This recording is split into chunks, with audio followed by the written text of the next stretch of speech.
मित्रों नमस्कार, राम राम। मैं आचार्य तरुण शर्मा सरल ज्योतिष के इस वीडियो में आप सभी को विशेष वट सावित्री व्रत की पूजा नियम, वट वृक्ष की पूजा कैसे करें, किन नियमों का पालन करें, इस व्रत में आपको क्या क्या सावधानी रखनी है, साथ ही साथ पूजा की क्या सामग्री है, और विशेष करके आप सभी को व्रत का जो महात्म्य है, कथा है, उसको मैं बताने जा रहा हूँ। पंडित जी के माध्यम से आप सभी व्रत कथा सुनेंगे, इसका भी लाभ आपको अवश्य मिलेगा। स्कंद पुराण में वट सावित्री व्रत के बारे में जानकारी दी गई है। स्कंद पुराण में देवी सावित्री के पति सत्यवान की मृत्यु हो जाने पर सावित्री द्वारा पति के प्राण वापस लाने की कथा का वर्णन वट सावित्री व्रत कथा में किया गया है। इस कथा के विषय में कहा गया है कि यह कथा सौभाग्य प्रदान करने वाला है, इसलिए वट सावित्री व्रत के दिन वट वृक्ष के नीचे इस कथा का विस्तार पूर्वक पाठ करना चाहिए और सुहागिन महिलाओं को इस कथा को सुनना चाहिए।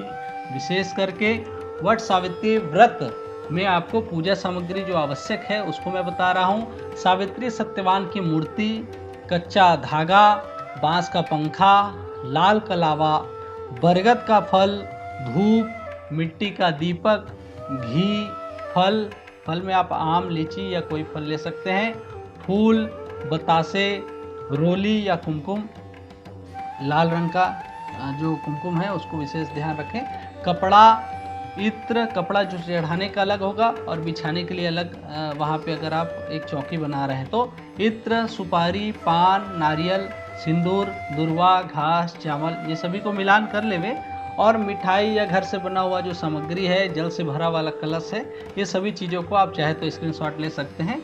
इनको अवश्य आप अपने साथ ले जावे। अब आगे हम चर्चा करने जा रहे हैं कि वट सावित्री जो व्रत है उसकी पूजा की विधि क्या है। प्रातः काल घर की सफाई कर नित्य कर्म से निवृत्त होकर के स्नान अवश्य करें।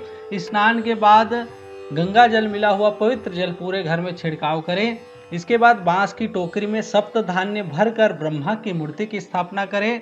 ब्रह्मा के वाम पार्श्व में सावित्री की मूर्ति स्थापित करें, क्योंकि सावित्री जो है सरस्वती माता ही है, इसलिए उनके साथ ब्रह्मा जी के साथ स्थापित करें। इसी प्रकार एक दूसरी टोकरी निर्माण करें जिसमें सत्यवान और सावित्री की मूर्तियों की स्थापना करें। मूर्ति न रहे तो सुपारी के रूप में या मिट्टी के रूप में आप छोटी सी गोली बना सकते हैं। जैसे हम गौरी गणेश का निर्माण करते हैं वैसा आप कर सकते हैं। इन टोकरियों को वट वृक्ष के नीचे ले जा कर के रखना चाहिए। इसके बाद ब्रह्मा और सावित्री देवी का पूजन करें और इस विशेष मंत्र को आप ध्यानपूर्वक सुन लेवे और सावित्री देवी के सामने अर्घ्य अवश्य देवे। अवैधव्यम च सौभाग्यम देहि त्वं मम सुव्रते पुत्रान् पौत्रांच सौख्यम च गृहाणार्घ्यम नमोस्तुते।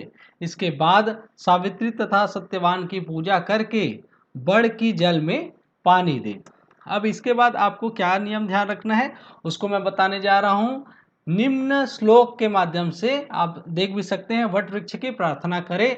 यथा यथा त्वं महीतले शाखा प्रशाखाभिवृद्धोऽसि तथा पुत्रैश्च पौत्रैश्च संपन्नं कुरु मां सदा। पूजा में जल, मौली, रोली, कच्चा सूत, भिगोया हुआ चना, फूल तथा धूप का प्रयोग करें। जल से वट वृक्ष को सींच कर उसके तने के चारों ओर कच्चा धागा लपेटकर 3 बार परिक्रमा करें। बड़ के पत्तों के गहने पहनकर वट सावित्री की कथा सुने। भीगे हुए चनों का बायना निकालकर नगद रुपये रखकर सासू जी के चरण स्पर्श करें। यदि सास वहाँ न हो तो माँ को भी बायना देकर उन तक पहुँचा सकते हैं। वट तथा सावित्री की पूजा के बाद प्रतिदिन पान, सिंदूर तथा कुमकुम से सौभाग्यवती स्त्री के पूजन का भी विधान है। यही सौभाग्य पिटारी के नाम से जानी जाती है। सौभाग्यवती स्त्रियों की भी पूजन होती है। कुछ महिलाएं केवल अमावस्या को एक दिन का ही व्रत रखती हैं। पूजा समाप्त होने पर ब्राह्मणों को वस्त्र तथा फल आदि वस्तुएं, बच्चों को भी चॉकलेट और आसपास के लोगों को, जीव को भी कुछ देना चाहिए। बांस के पात्र में रखकर दान करें। अंत में निम्न संकल्प लेकर उपवास रखें। मम वैधव्यादि सकल दोष परिहारार्थम ब्रह्म सावित्र प्रीत्यर्थम सत्यवत सावित्री प्रीत्यर्थम च वट सावित्री व्रतम अहम करिष्ये। इस वट वृक्ष के नीचे सत्यवान सावित्री की पुण्य कथा का श्रवण करने से मनोवांछित फल की प्राप्ति होती है। ये तो थी पूजा की सरल विधि। अब इसके बाद हम आगे चर्चा करेंगे कि हम जो यहाँ पे एक विशेष करके जो पिटारा, सौभाग्य पिटारा जिसको हम बायना बोलते हैं, उसका जो नियम है उसको ध्यानपूर्वक देखेंगे कि कैसे हमको ये निकालना चाहिए। वट सावित्री व्रत ज्येष्ठ अमावस्या के दिन मनाया जाता है। इस दिन को बड़ अमावस भी कहते हैं। वट सावित्री को बड़ के पेड़ की पूजा और परिक्रमा कर सास को बायना रखकर दिया जाता है। यही जो सौभाग्य पिटारी है, सुहाग पिटारी है, इसमें भीगे चने, पूरी, प्रसाद, फल, सिंदूर, सीसा, काजल, मेहंदी, चूड़ी, बिंदी, बिछिया, साड़ी आदि ऐसी सौभाग्य की सामग्री दी जाती है। किसमें? बांस की टोकरी या किसी स्टील के डिब्बे में रख करके दी जाती है।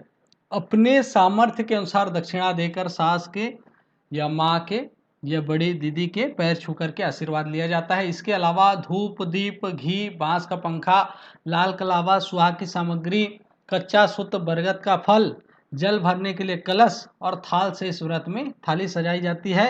व्रत में पूजा पाठ, स्नान तथा दान आदि का अक्षय फल मिलता है। वट सावित्री व्रत को कठिन व्रतों में से एक माना गया है। इस दिन सुहागिनें अपने पति की लंबी आयु के लिए व्रत रखती है।